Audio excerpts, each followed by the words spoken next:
Hello दोस्तों, एक बार फिर आप सभी का स्वागत है मेरे इस यूट्यूब चैनल पर। आज हम क्लास 11 का जो हमने चैप्टर शुरू किया था उसके आगे पढ़ेंगे। जो आगे हमारा टॉपिक है वो है समुच्चय के प्रकार। इससे पहले हम प्रश्नावली 1.1 को सॉल्व कर चुके हैं और उसके पहले के कॉन्सेप्ट भी हमने पढ़ लिए हैं। तो चलिए इस वीडियो को शुरू करते हैं।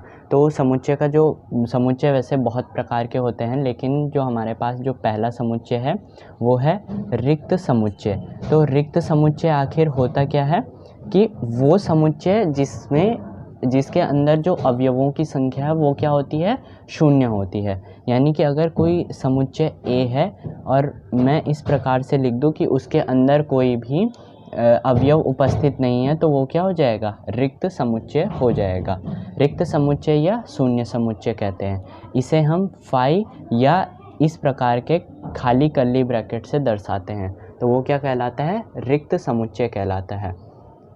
जैसे कोई उदाहरण मान लेते हैं कि कोई समुच्चय है हमारे पास x, और मान लिया जाए कि x y समुच्चय मान लेते हैं, और मान लेते हैं कि x सच दैट x कक्षा 10वीं और 12वीं में पढ़ने वाला छात्र है। तो ये क्या हो जाएगा, रिक्त समुच्चय, क्योंकि एक ही व्यक्ति एक साथ दो कक्षाओं में नहीं पढ़ सकता, तो ये क्या हो जाएगा, रिक्त समुच्चय कहलाएगा। इसी प्रकार के जितने भी अगर हमें समुच्चय देखने को मिलते हैं तो हम उनको क्या कहेंगे, रिक्त समुच्चय कहेंगे या शून्य समुच्चय कहेंगे। दूसरा समुच्चय है हमारे पास परिमित समुच्चय।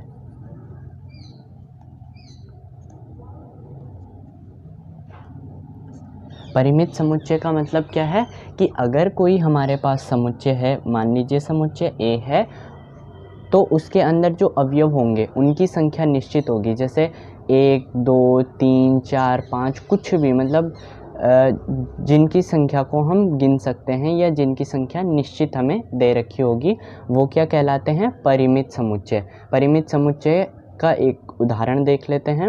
जैसे हमारे पास कोई समुच्चय दे दिया है, M समुच्चय दिया है, x सच दैट x का जहाँ क्या है, x बिलोंग करता है प्राकृत संख्याओं को, और दूसरी कंडीशन क्या है हमारे पास, x 1 से बड़ा है और किससे छोटा है, 6 से छोटा है। तो अगर हम इसको लिखना चाहें तो कैसे लिख सकते हैं हम कि 1 से बड़ा है यानी कि 2, 3, 4, 5 और 6 से छोटा, तो ये 1 से बड़े भी हैं और 6 से छोटे भी हैं, और इनमें अवयवों की निश्चित संख्या कितनी है, 4 है। तो ये क्या हो जाएगा, हमारे पास परिमित समुच्चय हो जाएगा। ये क्या कहलाएगा हमारे पास, परिमित समुच्चय। अगला है अपरिमित समुच्चय। अपरिमित समुच्चय क्या है, परिमित समुच्चय का जस्ट उल्टा है। इसमें क्या होती है, अवयवों की संख्या क्या होती है, अनिश्चित होती है। इसमें क्या है, अवयवों की संख्या अनिश्चित होती है। कैसे, ये भी देख लेते हैं। परिमित समुच्चय क्या था हमारे पास कि अवयवों की एक निश्चित संख्या होती है, और अपरिमित समुच्चय क्या हो जाएगा कि हमारे पास जो समुच्चय के भीतर जो अवयव हैं उनकी संख्या क्या रहेगी, अनिश्चित रहेगी। तो इसका उदाहरण देख लेते हैं। समुच्चय A है, मान लीजिए x सच दैट x एक प्राकृत संख्या है। अगर हम इसका रोस्टर रूप लिखना चाहे तो कैसे लिखेंगे, कहा है कि x एक प्राकृत संख्या है। अब प्राकृत संख्याएं 1 से शुरू होती हैं और हमें इसके आगे कोई कंडीशन नहीं पता, तो ये क्या होता जाएगा, सो ऑन होता जाएगा। किसके बाद, अनंत तक ये सो ऑन होता जाएगा। यानी कि ये प्राकृत संख्याएं कहाँ से कहाँ तक हैं, 1 से अनंत तक। तो इसमें हमें अवयवों की कोई निश्चित संख्या पता ही नहीं है, तो यहाँ पर क्या है, अवयवों की अनिश्चित संख्या, इसलिए ये क्या है, अपरिमित समुच्चय है। अपरिमित समुच्चय है। इसके बाद जो हमारे पास है वो है समान समुच्चय। समान समुच्चय, इसके नाम से ही हमें पता चलता है कि अगर कोई दो समुच्चय हैं तो वो, अगर उनके जो अवयव होंगे यदि वो समान हैं तो वो दोनों समुच्चय आपस में क्या कहलाते हैं, समान समुच्चय। मान लीजिए कोई दो समुच्चय हैं हमारे पास A और B। समुच्चय A है और समुच्चय B है। मान लीजिए इसके अवयव हैं ए, बी, सी और डी, वहीं समुच्चय बी के अवयव हैं सी, ए, बी और डी। तो इन दोनों समुच्चयों में जो इनके जो अवयव हैं यानी कि ए, बी, सी और डी, इसमें भी वही अवयव हैं ए, बी, सी और डी। बस फ़र्क इतना है इनमें कि ये ए, बी, सी, डी इस क्रम में है और ये सी, ए, बी, डी दूसरे क्रम में है।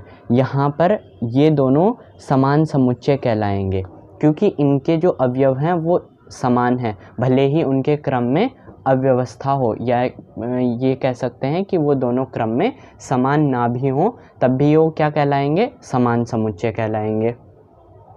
यानी कि यदि ए के सभी अवयव यानी कि ये जो समुच्चय ए है उसके सभी अवयव समुच्चय बी में उपस्थित हों और समुच्चय बी के सभी अवयव जो सभी अवयव हैं वो समुच्चय ए में उपस्थित हों, तो दोनों क्या कहलाते हैं, समान समुच्चय कहलाते हैं।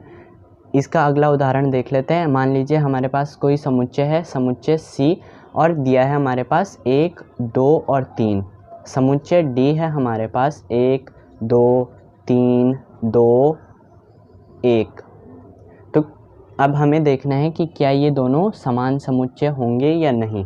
तो हाँ, ये दोनों समान समुच्चय होंगे क्योंकि हमें पता है कि हम किसी भी समुच्चय में एक ही अवयव यदि बार बार आया हो तो उसे एक ही बार लिखा जाता है। तो यहाँ पर हम इसको पुनः व्यवस्थित करके क्या लिख देंगे, 1, 2 और 3।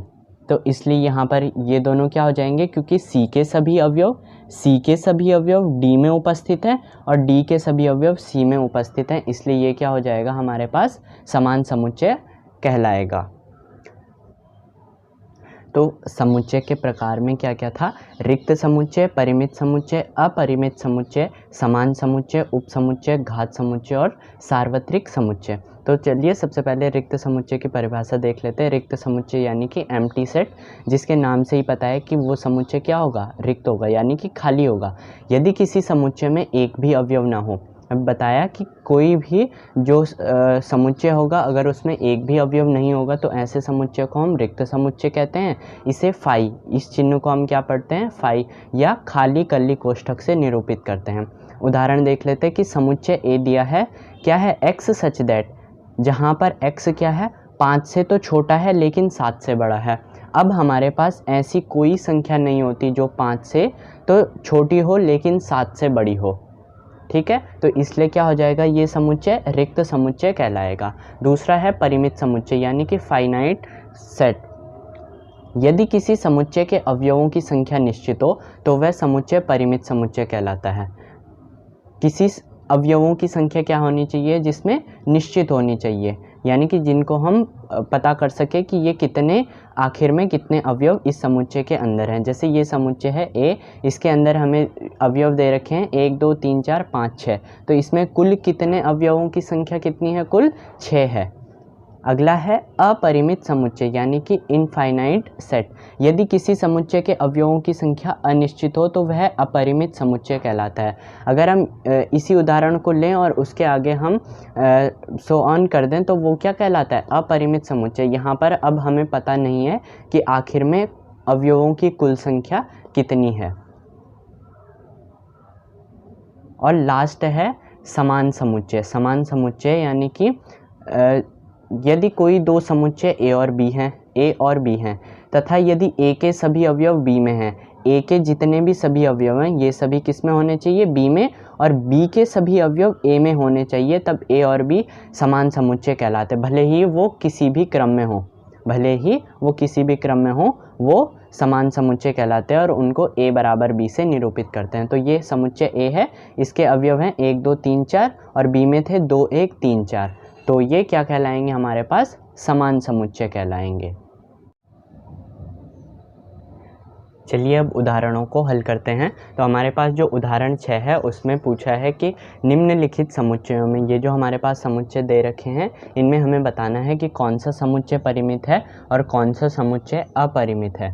तो देखते हैं कि इस समुच्चय का मतलब क्या है। अगर हम इसे समुच्चय ए मान लें तो हमारे पास क्या दिया है, x such that x belongs to n, यानी कि x कहाँ बिलोंग कर रहा है, प्राकृतिक संख्याओं में, और दूसरी कंडीशन है कि x-1 और x-2 बराबर 0। तो अगर हम इसके हल की बात करें तो अगर x-1 बराबर 0 रखें तो x बराबर हमको +1 प्राप्त होगा, और अगर x-2 रखें तो हमको x बराबर 2 प्राप्त होगा। तो अगर हम a में ये वैल्यूज़ रखें तो 1 और 2, तो हमको समुच्चय a क्या प्राप्त हुआ, 1,2, यानी कि इसमें जो अवयवों की संख्या है वो क्या है, निश्चित है। और हम क्या जानते हैं कि जिस समुच्चय में अवयवों की संख्या निश्चित होती है वो क्या कहलाता है, परिमित समुच्चय कहलाता है। इसलिए ये क्या हो जाएगा, परिमित समुच्चय।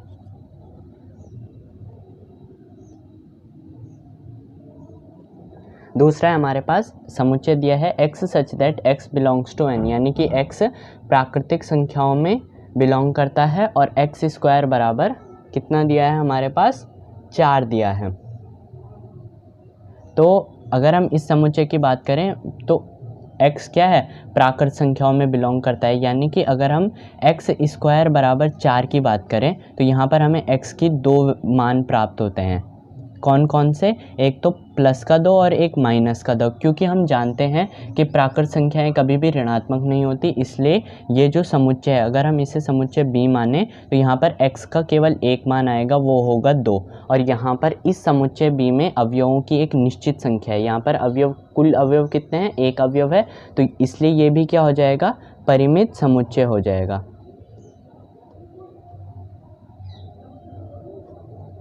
जो तीसरा है हमारे पास वो दिया है कि x such that x belongs to n, ये यहाँ पर भी x कहाँ बिलोंग कर रहा है, प्राकृतिक संख्याओं में, और 2x-1 बराबर क्या है, 0 है।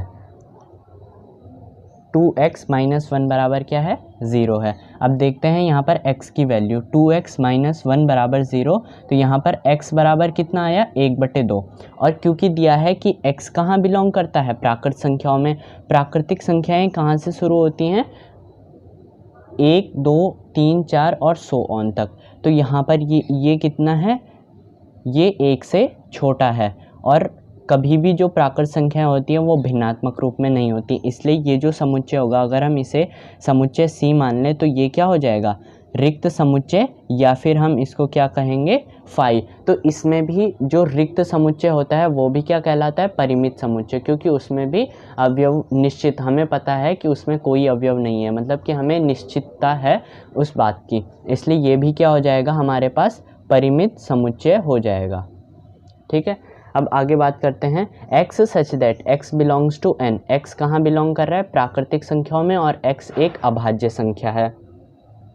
तो क्या है, x अभाज्य संख्या, यानी कि जिसमें स्वयं और एक के अतिरिक्त और किसी का भाग नहीं जाता, वो संख्या कहलाती है अभाज्य संख्या कहलाती है। तो यहाँ पर x बिलोंग कर रही है प्राकृत संख्याओं में, तो हमें प्राकृत अभाज्य संख्याएं लिखनी है। तो ये समुच्चय अगर हम इसे D समुच्चय मान लें तो ये क्या हो जाएगा, 2, 3, 5 और सो ऑन चलता रहेगा, क्योंकि हमें इसके आगे कोई कंडीशन पता नहीं है, और हमें इस समुच्चय D में अवयवों की एक निश्चित संख्या नहीं पता, इसलिए ये क्या हो जाएगा, अपरिमित समुच्चय कहलाएगा। ये क्या कहलाएगा, अपरिमित समुच्चय कहलाएगा।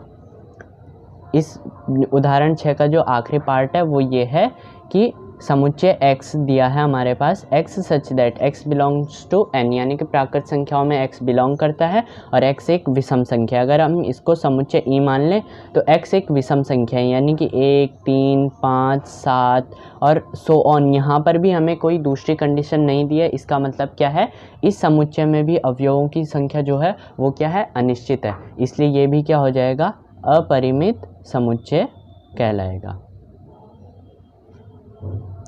उदाहरण नंबर 7 की बात करें तो उदाहरण नंबर 7 दिया है हमारे पास कि समान समुच्चय के जो ये समुच्चय दिए हैं इनमें हमें समान समुच्चयों के युग्म छांटने हैं, और अगर कोई ऐसा युग्म हमें मिलता है, मतलब कि इनका जोड़ा मिलता है अगर कोई, तो उसका कारण भी बताना है कि आखिर ऐसा क्यों हुआ। अगर हम इन सभी समुच्चयों में देखें तो अगर समुच्चय A क्या है, इसमें एक ही अवयव है केवल, वो है 0।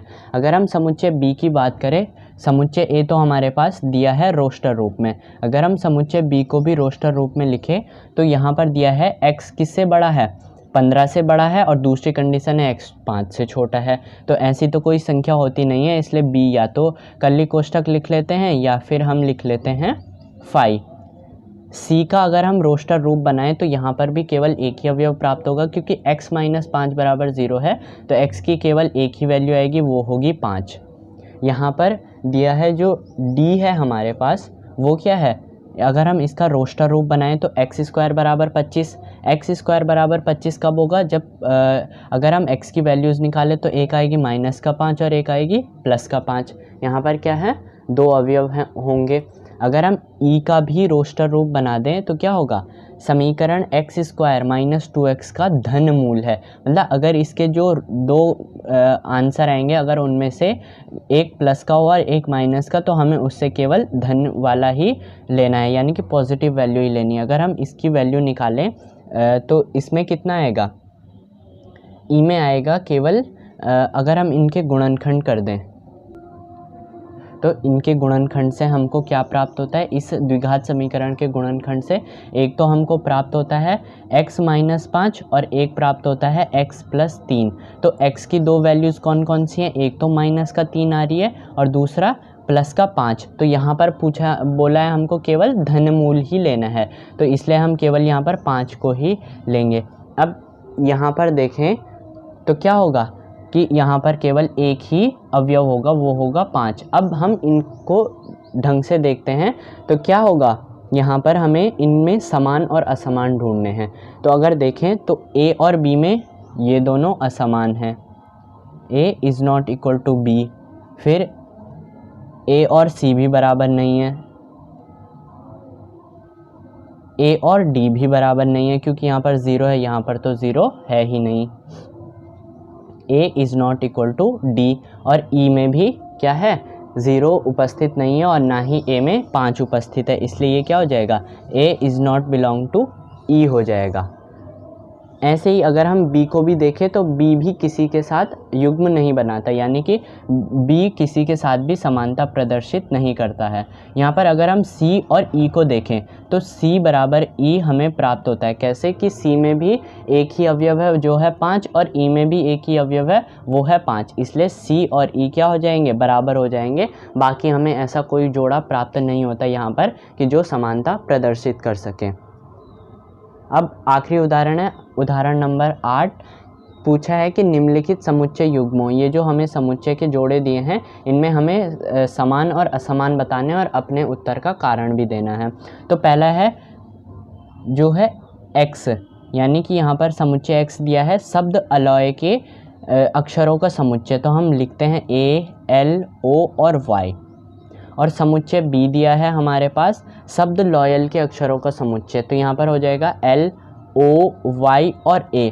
अगर हम इनको ढंग से देखें तो समुच्चय x के जो अवयव हैं वो b में उपस्थित हैं और b के अवयव x में उपस्थित हैं। यहाँ पर a है तो यहाँ पर भी a है, यहाँ पर l है तो यहाँ पर भी l है, यहाँ o है तो यहाँ भी o है, यहाँ पर y है तो यहाँ पर भी y है, इसलिए x और b क्या हो जाएंगे, समान समुच्चय हो जाएंगे, क्योंकि इनके जो x के अवयव हैं वो b में उपस्थित हैं और b के अवयव भी x में उपस्थित हैं। इसका जो आखिरी पार्ट है वो क्या है, समुच्चय a दिया है n such that n belong to z, यानी कि पूर्णांकों में बिलोंग करता है यहाँ पर n, और क्या हो जाएगा तथा n स्क्वायर क्या हो जाएगा, लेस देन इक्वल टू 4, यानी कि जो इस n का स्क्वायर होगा वो 4 से छोटा भी हो सकता है और 4 के बराबर भी हो सकता है। जो समुच्चय b दिया है वो है x such that x belongs to r, यानी कि x कहाँ बिलोंग करता है, वास्तविक संख्याओं में बिलोंग करता है, r को हम वास्तविक संख्याएं और z को हम पूर्णांक कहते हैं, तथा x² - 3x + 2 बराबर क्या हो जाएगा, 0। यहाँ पर हमें दूसरी कंडीशन ये दे रखी है। तो चलिए इनका रोस्टर रूप बनाते हैं। तो यहाँ पर दिया है n पूर्णांकों में बिलोंग करती है, तो यहाँ पर क्या आएगा, ऋण संख्याएं भी आएंगी और धन संख्याएं भी। तो n² किससे छोटा होगा, अगर हम -2 को रख के देखें तो इसका 4 के बराबर होता है, हाँ ठीक है। -1 का 4 से छोटा होता है, 0 का भी 4 से छोटा, 1 का भी 4 से छोटा और 2 का 4 के बराबर। तो इसका जो है रोस्टर रूप ये होगा। समुच्चय b का रोस्टर रूप अगर हम बनाएं तो यहाँ पर, तो अगर हम x² - 3x + 2 बराबर 0, इसका हम गुणनखंड करें तो क्या हो जाएगा, x square minus 2x minus x plus 2 बराबर 0। तो अगर हम इसको कॉमन लेके देखें तो क्या प्राप्त होता है हमको, एक तो x माइनस 1 और एक x माइनस 2 हमें ये गुणनखंड प्राप्त होते हैं। तो यहाँ पर x की एक वैल्यू आ गई x बराबर 1 और दूसरी वैल्यू आ गई x बराबर 2। तो समुच्चय b हमारे पास क्या है, 1 और 2।